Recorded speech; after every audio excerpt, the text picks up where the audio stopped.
Hi everyone, welcome to the Publishing Performance Show. I'm here with Rami Jandali, who is a children's author and illustrator. So welcome to the show, Rami.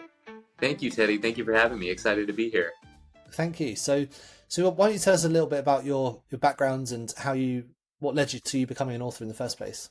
Sure, of course. I would say kind of at the bread and butter of it all is that I'm a storyteller. Ever since I was a little kid, 5, 6 years old, I've always loved to hear stories, listen to stories from family members, from friends, and then, of course, in turn, tell stories. And, eventually my friends got to know my stories as Rami stories, and Rami stories were basically vivid recounts of it could be just the simplest trip to the grocery store or something that really was exciting that happened. And I love to just paint the picture to make someone feel like they were there with me. So it all kind of started when I developed that interest and love of telling stories. And my mom actually was the first proponent of me to go into writing. And she said, you love to write, you write really well, you kind of write the way that you would tell a story. So why not trying to write stories for kids, maybe short stories? So in middle school, I would say it was my first real attempt at writing a fictional story about a fictional land that I just came up with using my imagination. And then I always loved to draw as well, so I would draw the illustrations. My mom's an artist, so coincidentally she would help me with bringing the color to life using watercolors or whatever medium she had at the time. And fast forward so many years later, even though I went into a few different industries, healthcare and communications, I always found myself back to writing. And I felt like writing was that one thing that was the common denominator of it all. So about 8 years ago, I decided, okay, let's do this. Before my wife and I had kids, I just thought it would be a good chance to just put myself out there, see if an idea could stick. So that's where An Almond All Alone came, and the inspiration for that was really quite simple. I love food. I love different kinds of foods, and I happened to have almonds that morning in a bowl of oatmeal, and I saw one of the almonds looked a little different than the rest. He was chipped off, and I figured, what if that almond had a voice? What if he was a character? What if that was a real life almond that was different than the rest? And what would he be like? Would he be accepted by the other almonds? Would he be made fun of? And so that's kind of where my imagination ran wild, and I thought that would be cool if he was in a land called Nutopia with all these nuts, all of them looking different. You know how many nuts there are out there, literally and figuratively. And, you just have so many different looks to them, tastes to them, functions, sizes. So I figured this unique almond could be a really cool protagonist. And really, that's how it all started. And put the words down to paper. It had a nice rhythmic feel to it. And I thought, oh, this could be maybe a series or maybe just something that can turn into something. But I really think at the end of it, my favorite part is that there was a theme to it. And the theme was that I was able to spread messages of joy and kindness and acceptance through these simple words that I think really could appeal to just about any age range. I used to say it's kind of like from 4 to 99. You have grandparents that I think would enjoy this just as much as kindergartners and first graders, because the message really resonates with all human beings, regardless of your walk of life and what it is that you do. So I felt like it was incumbent on me to start writing stories that spread good through these nutty characters, through these sweet tales that had fun things that happened along the way, and then you had some trials and tribulations, but at the end of it we could all relate to characters like the all. So that's kind of Nice. where it all started. So I'm guessing you've got kids yourself. I do, yes. I have two little ones. I'm blessed to have two boys, a almost 6 year old and a 2.5 year old. Oh, nice. I've got two girls, so Ah, very um, nice. yeah. But the reason I asked was because most people I speak to who have written children's books, it's usually like that's where their inspirations come from, like having their kids there. So obviously you got your inspiration to write about these almonds. Was it your kids that gave you the inspiration to write the book in the first place as a kid's book, do you think?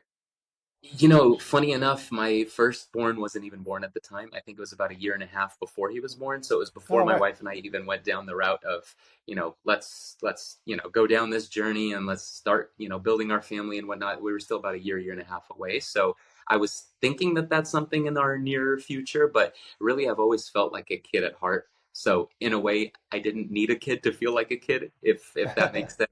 I kind of felt Yeah. like that inner child was speaking through, a 35-year-old at the time. And, I was just using these words to channel what it is that I felt could come to life. And that's something that I've always felt was important, is that all of us, regardless of our age, regardless of our background, we all have an inner child inside of us.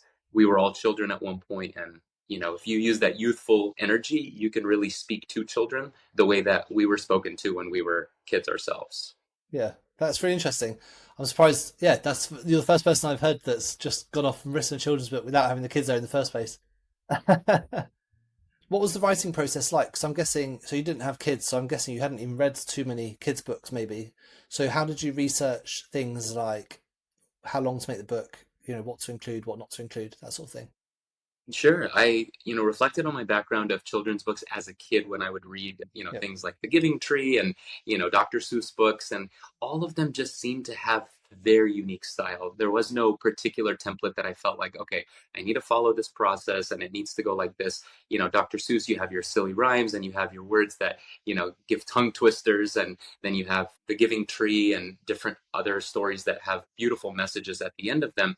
I just thought that I needed to put a story that spoke to how I tell stories. And that's why I call my brand Rami Stories, because they're stories told by me, just like Teddy's stories could be stories told by you, and anyone else can really brand their own stories. So I felt like it was important that I told my stories the way that I would orate a story, the way that I would share a story with a child, with a nephew, with a niece, at the time before I had kids. And then once our firstborn did come around, it became so much more clear that this is something I was meant to do. I was meant to yeah, create children's stories because I felt connected to children. It's kind of that Peter Pan complex where I just felt like I always had, the childlike quality of being able to connect with kids. And, to this day, I connect with kids I'm a coach. So I coach my almost 6 year old in a few different sports. And so, I feel like it's so amazing and inspiring, not only to them, but to myself, to be able to learn from kids. Kids really provide you valuable lessons: resilience, patience, honesty, and then you instill those work ethic and different qualities, and it's kind of a reciprocal relationship. So being able to connect with kids is probably one of the bigger joys that I found as a children's book author. But to get back to your question about the process, I feel like my process might be different than a few other people's. I generally don't brainstorm so much. I don't outline as much as I look into that piece of paper or the computer screen and I say, okay, who's my character and what do I want it to be about? And I just start writing. I know it sounds kind of simplistic, but I really just start writing, and that's my rough draft. It's pouring out those ideas straight onto paper or screen and then tidying them up and tweaking them. And then I realized, you know what? I do like to tell stories in rhymes in that rhythmic pattern. I feel like it connects with children. It engages them a little bit more because they look for those words that happen to bounce back and forth. And my process really is character driven.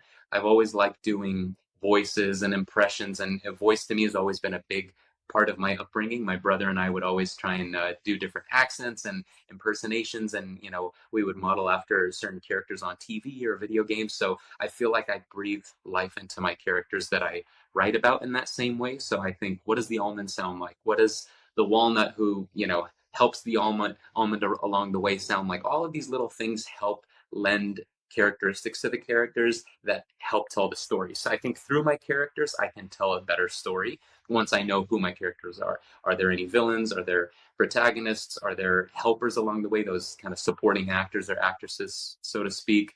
And then the theme kind of comes in. And I've always felt driven by joy, acceptance, and kindness. I feel like there's so many things going on around the world that could be solved if we just take a look at each other and say, hey, we may look different, we may talk differently, but we're all human beings at the end of the day. It's not, we're not comparing ourselves to a different species. We're really all united by that human heart, that humanity. So spreading kindness through these words, I hope, is what kids can really take out of my stories while being entertained at the same time. yeah, of course. So do they all have a particular, does each book you've written have a particular theme or a particular message behind what you're trying to tell the child? Yeah, so far my first two books do speak to a very similar theme. The overarching theme is spreading kindness. The difference between the two tales is that the first one is about accepting others for their differences. The almond is different. That's why he's all alone, as the title implies. And the second one, Blueberry Fairy, is actually about a protagonist, the blueberry, who's talented. She's got everything going for her. She's not like the almond. She's not broken. She's actually admired in so many ways, but she has something that others want. And so that's her challenge that she has to deal with. It's even though she's good, even though she does things in the name of kindness, there are always going to be others out there, naysayers, people that want what you have. And to try and, I know this might sound a little intense, but kill them with kindness is kind of what I always feel like my philosophy is. And so her philosophy in the story is to kill with kindness. It's to say, if you're met with adversity, you overcome that not by necessarily putting the other person down, but also by spreading kindness instead and making them feel like maybe they didn't realize that they could have taken that route. So both stories speak to kindness. The second one just shows you that you could be on top of the world, but you're going to have someone try and bring you down. But if you go down to that level, then it takes away from really the core of who you were in the first place. So you want to always rise up to that adversity by still staying true to yourself. Yeah. Okay, interesting. I like that you've got a different theme for each one. When you were writing the book, did you do any research into things like keywords or anything to try and understand what the target market would be? Yeah, I actually went back to all the books. So speaking of my firstborn, I went back to his library and I started reading a lot of the books that we had read together in a different way than we would read it when it was bedtime. I would read it a little bit more analytically and understand kind of what the undertones were. So rather than just looking at keywords, I was looking at how themes were placed throughout many of the successful children's books over the years outside of just Dr. Seuss. You have so many different books that even these days in the last 10 to 20 years have been wildly popular. There's one called The Little Blue Truck, and I really like that one. It's so simple and it really speaks to all of the different animals that help this blue truck that happens to live a farm life, get to where it is that he wants to get to. And it's a really, really cute series, whether it's school time or springtime or Halloween, it just speaks to different occasions. And, that book really struck me as a simple way to get that message across of you can always be a helping hand. And that's what the little blue truck is. He finds himself in situations to always help out. He's little, he's kind of a old rusty truck. You don't really see much when you see him on the outside, but deep down inside, the reason why all the animals, the farm animals, gravitate towards him is because of who he is on the inside. And that's really the key word, so to speak, is how to find that theme of showing that what's on the inside matters most. And that's what Blueberry Fairy really embodies. It's doesn't matter what you look like, doesn't matter what your front cover of the book looks like, it's the substance that's behind it that really matters. Nice. That is a lovely little tale. Now, when you were writing the book, did you have a plan to decide how many pages you're going to have and how the illustration is going to work before you started? Because I know a lot of people may be they haven't written a book before, a children's book, and they want to know what are the best lengths for it. Yeah, absolutely. I think the length was one thing I definitely needed to research because I feel like sometimes my stories can really go on and on. I could write 50 pages for a children's book and maybe it only needs 20 or 25. So I found that there was that sweet spot of 20 to 30. Some people might say 24 to 32, but really in that like mid to high 20s. And so an Almond All Alone is about 28 pages and Blueberry Fairy is 24 pages, so within a few pages of each other. And what I would do is my first draft would usually, generally, as most drafts do, go longer. So it would be in the 30s or the 40s. I'd cut them down. I'd find ways to maybe combine two pages together so that they didn't need that much to talk about maybe the same scene or the same situation that was going on. So, yeah, I think researching children's books and their length and also knowing the audience. I think that was a big part of my research process is knowing, am I writing for 2 year olds or am I writing for 6 plus? And when I realized I'm writing to a big age range, I really would say I write for 3 to 10. And I know that's a huge range at that developmental stage. Yeah. But when I say 3 to 10, it's because 3 to 5, they can connect with the colors of the illustrations and with the rhymes. And then the 6 to 10 can connect to the characters and the themes behind it all. So I do think it's important to understand who your audience is as a first time writer or even a multi-time writer, someone to just know, like, am I speaking to adults here? Am I speaking to really, really little kids with those board books that, have more ABC quality writing, or are we talking about something? Because the words in my books sometimes puzzle a 5 year old or a 6 year old. So my own 6 year old will stop me and be like, Dad, what does that word mean? Or what does this word mean? And that's kind of the point of these books too. It's to stimulate side conversations so that they're like, oh, what is that? It's a synonym of this word that which means nice or which means kind. And even with my 2.5 year old, I find as he's developing language, he's pointing at certain pages or certain words which are stimulating his interest. So I think finding the right audience for your books is key, and then finding that sweet spot of the number of pages. So for me, it's in that mid 20s of pages, and I keep it to about 4 lines a page. So it has like a nice rhythmic cadence, 4 lines. You could probably finish each page in about 15 to 20 seconds type of style. Yeah, nice. Now, inside your book, there's you've got lots of illustrations, of course, because it's a children's book. But did you do the illustrations yourself? I did, yes. An Almond All Alone. I did all the illustrations, and then my mom, who I referenced to earlier, being a watercolor painter, she helped bring the color of an Almond All Alone to life. So I'm more of a drawer, a sketcher. I like drawing the characters, the outlines of things. And then when I started to color, I thought, okay, wait a second, let me see if I can quote unquote hire my mom, who would be able to infuse some color. So she helped me with an Almond All Alone on the color side. For Blueberry Fairy, I took it upon myself to do the whole thing start to finish myself. I started to train on how to do digital art because most of the art I've always done was, but I had gotten an iPad recently, and I said, okay, let's download one of those, create software, digital art software. And I started using one of them, and I really self-learned, and it was really a magical process because you could do so much digitally that you can't really do artistically on paper. Just the way that you get the color gradients and the way that you can bring certain pops of color to life. So yeah, I'm proud to say that Blueberry Fairy was me start to finish. So how did you plan those pictures? Because the pictures you've got are really nice. So Oh, was thank you. there did you have a plan beforehand to what image would go on each page?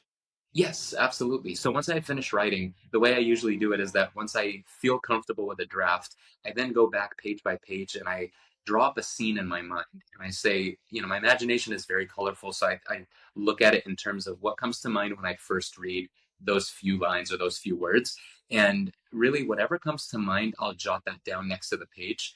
And I'll say, okay, this one's got to have bright colors. This one's got to be at night. This one's got to be a little foreboding and dark because we're talking about the raisin who in this story is, the bad guy, so to speak. He's the one that's trying to take what the blueberry fairy has. So his colors are not going to be as vibrant and rich. They're going to be a little bit gloomier. And once things turn around, the color scheme changes to reflect that joy that's, emanating as a result of him coming around to what he ends up coming around to. So the colors in my mind match the mood of the pages and who the characters are, and then the scenes match where along the story they are. So I try and follow the plot and say, okay, here's where the tension's building. I need a lot of focus on the characters rather than the scene. But in the beginning, I focus more on scene work because you're looking at kind of the overview of where this fantastical land is. And then at the very end, I kind of come in like a bell curve. The trajectory goes back to an environmental background rather than the character based background because the words will speak for themselves at that point. But really, it's just going page by page and saying, what mood do I want to reflect on each scene? Yeah, right, okay.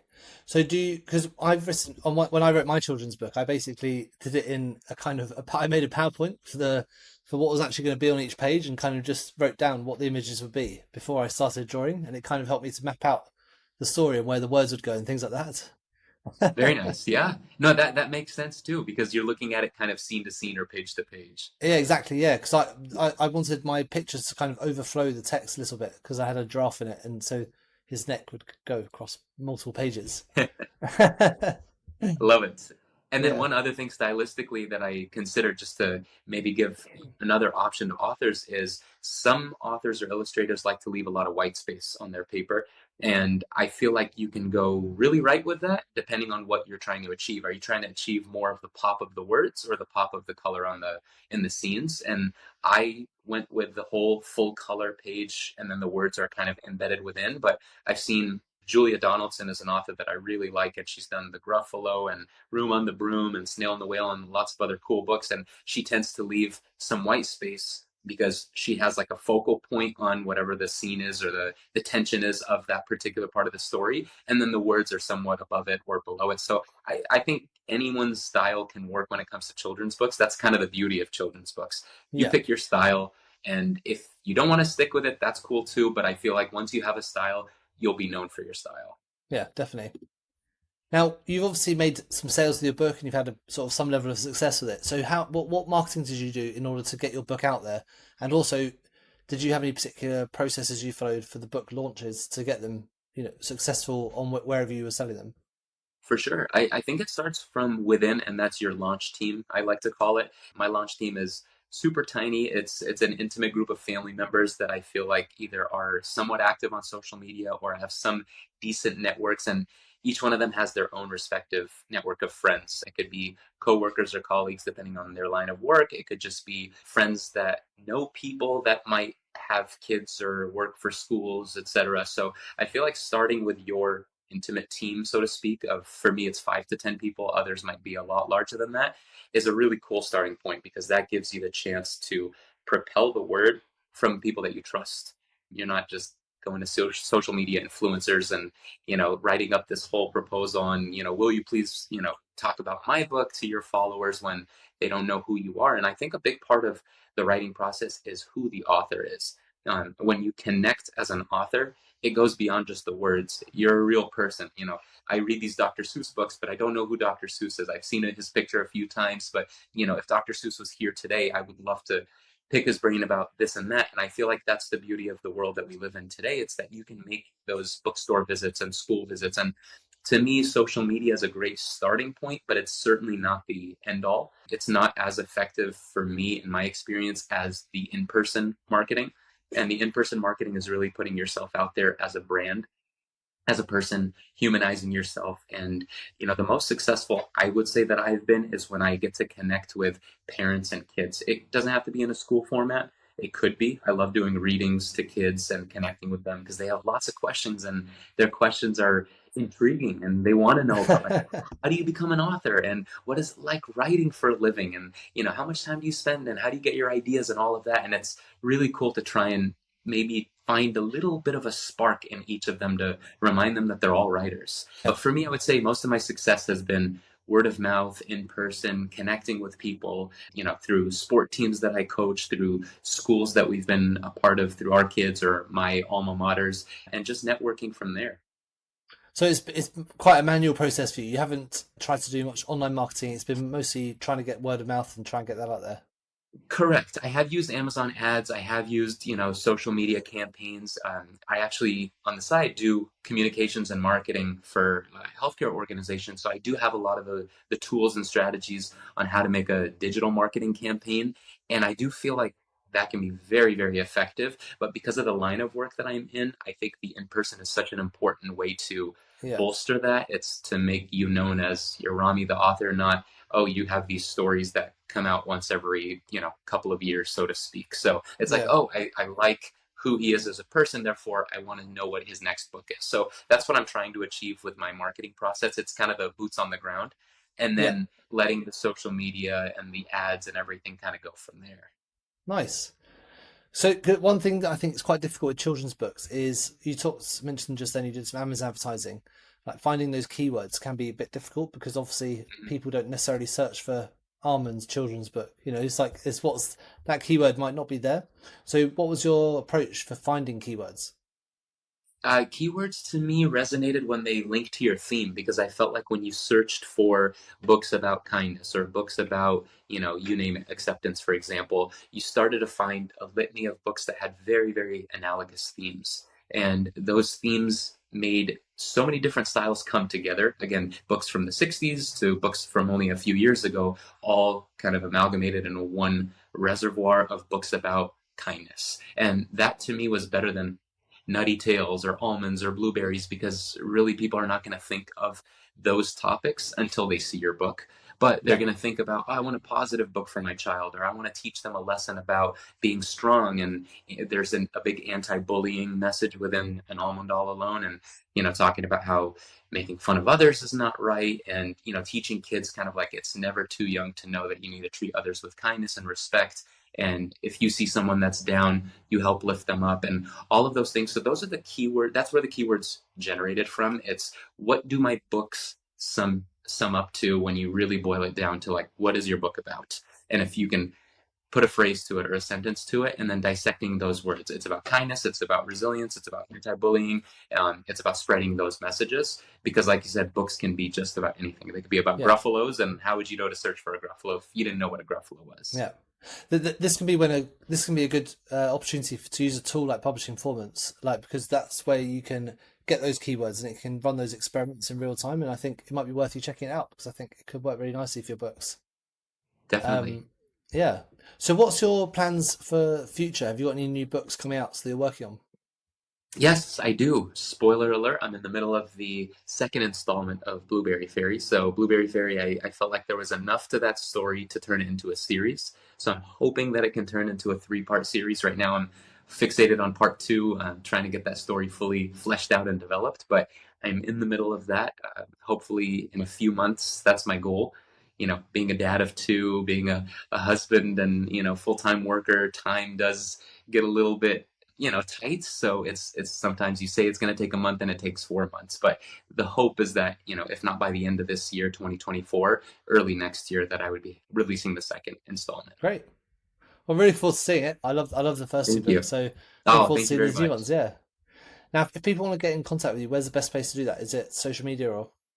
Yeah, social media or my website. My website is ramistories.com, and that's Rami stories.com. And then social media, it's the same. Rami Stories is my handle. I'm most active on Instagram. And also on Amazon, I have an author page, Author Central. You can search for my full name, Rami Jandali, and you can search for my books as well. So either one of those ways works. Great. Brilliant. Well, thanks so much for coming on. Just Oh, last thank question, you. just before we go, is what's the book you recommend that everyone should be reading?